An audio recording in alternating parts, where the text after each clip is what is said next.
I'm going to show you how to make lollipop flowers that are so cute for cake toppers or cupcake toppers, or you could actually arrange them as a bouquet of edible flowers. And I've used some pinks and reds over here, but you can use any color you want. So this is what you'll need. You'll need a baking sheet, a piece of parchment cut to size on top of it, some lollipop sticks. You can get lollipop sticks from the store, but again, I like to be able to get everything at the supermarket, so I use wooden skewers. They come with a pointy tip, which you can cut off if you want, or you can leave it on. If you're gonna poke it into a cake or a cupcake, you might wanna leave it pointy, but you can use kitchen shears to cut it off. I have 2 colors of Jolly Rancher hard candy. That's gonna be for the flower. 1 color for the center and 1 color for the petals. And then I have a 3rd color for the leaves. I'm gonna use kitchen shears to cut them in half. And I use a plastic bag to cut the candies because the candy tends to go flying when you cut it. So I would either do that in a sink or into a baggie. And I'll even leave it in the wrapper, which also helps to contain the candy shrapnel, which can go flying everywhere. Just be really careful with your fingers. You can use heavy-duty scissors too if you have them, but it's pretty easy to cut. So those will be 2 of my petals. I'm using pink and red for this flower, but you can use any colors that you want. So this will be my last petal. I'm going to use 5 petals. And then I'm going to arrange them in a circle.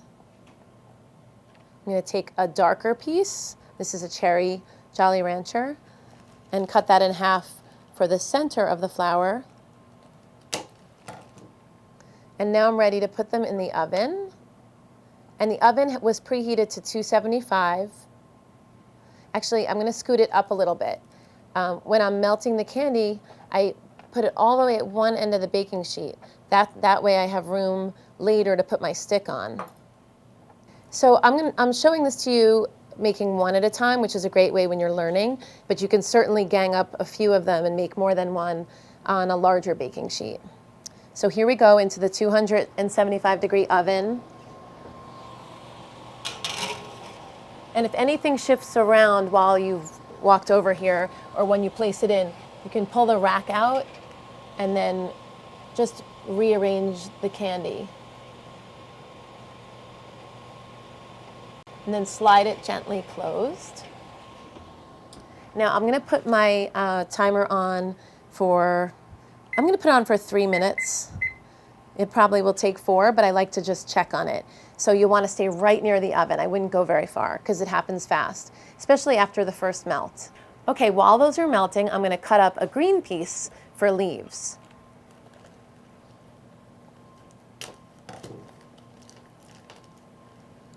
Okay, so those are ready. And while you have your lollipops in the oven, it's a good time to cut your candy for your next batch. In my book, Candy Aisle Crafts, I have a whole chapter on all different things you can make out of melting hard candy, and it's infinite. And once you learn these techniques, you'll be able to make any shape at all. While I was working on the flowers for the book, I had some happy accidents. They over melted. It actually looked kind of great. Some of them looked like poppies with really big petals. That's sort of nice because flowers are so organic that any shapes that you end up with look pretty floral. So there's always like happy accidents. These are great projects to do with kids, but the cutting and the melting is a grown-up work. It's time to check on the flower.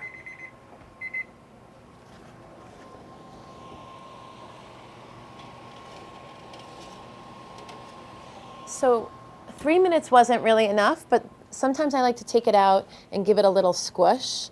And you can see that I use the oven mitt to protect my arms from the hot tray.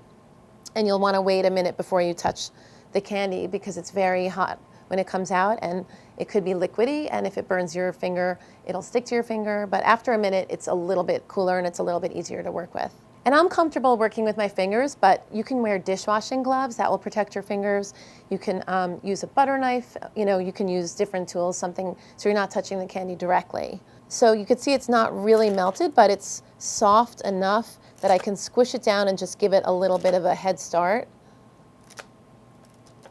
And at this point, you could even reposition them a little, separate them from each other if need be.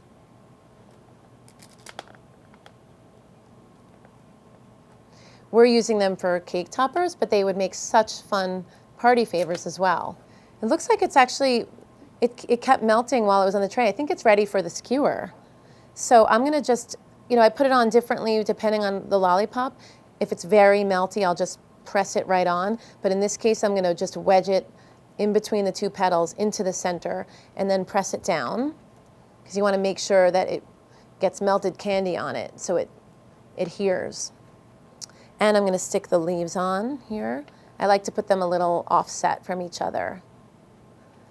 So this is ready to go back into the oven to kind of smooth out and to get the leaves melted on.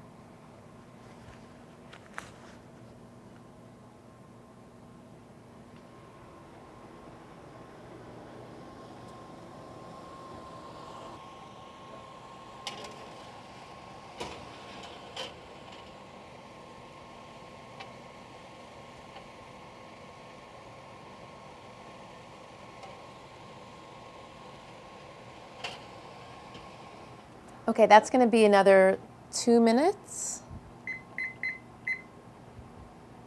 But I'm gonna stay right near the oven. It's a really good idea to stay nearby because at this stage, it goes pretty quickly. Jolly Ranchers are really my favorite candy for this project. They melt so smoothly and they look really glossy and the colors are so pretty and translucent. I think it's ready to come out.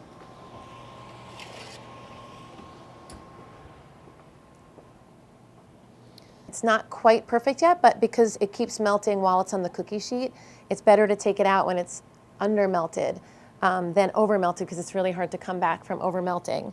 So like I did earlier with the petals, I'm gonna just squish down the leaves a little bit. You could see I'm protecting my hand again from the hot tray by holding onto the tray, but with the oven mitt. So as I'm squishing it, I'm also making sure that it's kind of going over the stick so it really adheres. And this is pretty close, but I'm very fussy. I love it to look perfect. It's a little bumpy here, and Jolly Ranchers really melt so smoothly. I'm gonna put it back in for 30 seconds or 45 seconds. I'm just gonna stay right next to the oven.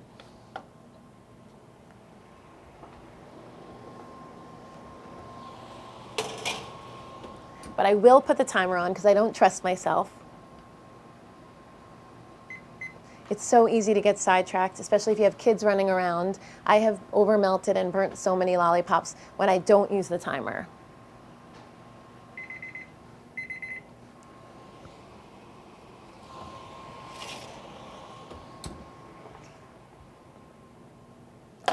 Okay, it's pretty close to perfect. This part is a little bit more bumpy than I like, but I'm gonna let it cool on the baking sheet because it's, as I said, it's going to continue to melt. So I don't want to over melt it, but I think it's looking really, really cute.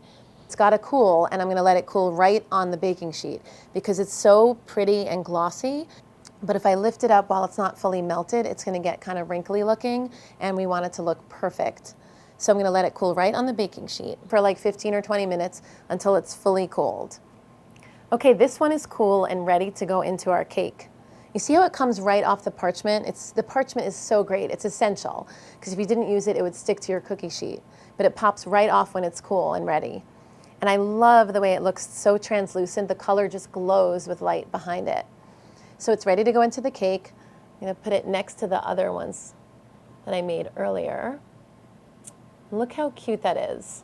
And you can see on the cake, I did a lot of different techniques, and once you get started and your kids get started, the possibilities are endless. Because I even mixed in some other candies like a Lifesavers or Sour Balls, and they have different melting times, but that's kind of cool because it gives the flower some dimension. And this one I really over melted. It was kind of an accident, but I love the way it looks like a flower with really big petals. So now you have a flower arrangement that doesn't wilt and tastes really yummy.